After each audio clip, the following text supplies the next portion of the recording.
Concolor Fir, again, it's probably my favorite tree out of all trees, but especially conifers. Again, it has about the same shape as a blue spruce, so when we're looking for something for that pyramidal shape, but yet large, either for a windbreak or in a yard as an accent tree, we like this tree because, again, it doesn't have insect or disease issues for the most part. Very drought tolerant.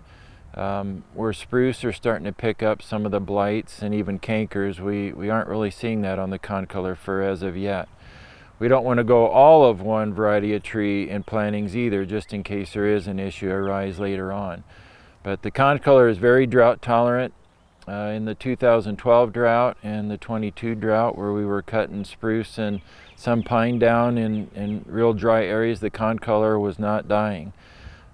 Probably a disadvantage of concolor is the transplantability at times and production. There aren't a lot of nurseries growing them because they don't do well in production. They'd rather be in the ground growing than in a container. So the toughest part is growing them and getting them to the nursery. Once they get planted, if you can get them through the first year, it seems then they're doing great for decades. They do very well in Nebraska. It's just that establishment period at times. Other than that, we don't have too many cons on them other than overwatering and way more pros than disadvantages. So I highly recommend planting a concolor fir.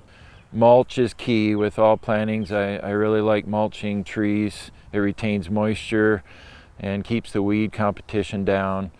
Water it when you plant it. And a lot of times I'll say water it in a week and then in another week and then walk away from it. Don't water unless you feel it's dry, and the best way is stick your finger through the mulch. If dirt sticks to your fingertip, it's muddy, you're fine. If it's a little dry, go ahead and water it. But this is one of those trees you'd rather underwater than overwater, so that's the key on success with concolors. As far as pruning goes on concolor, we like to leave them full to the ground, like most conifers. If they're used for windbreak purposes, you don't like to lift them up as a shade tree. And the other issue is on young trees, as long as I can reach it, take a double leader out or triple leader out. If you see more than one top developing, trim those out in the winter.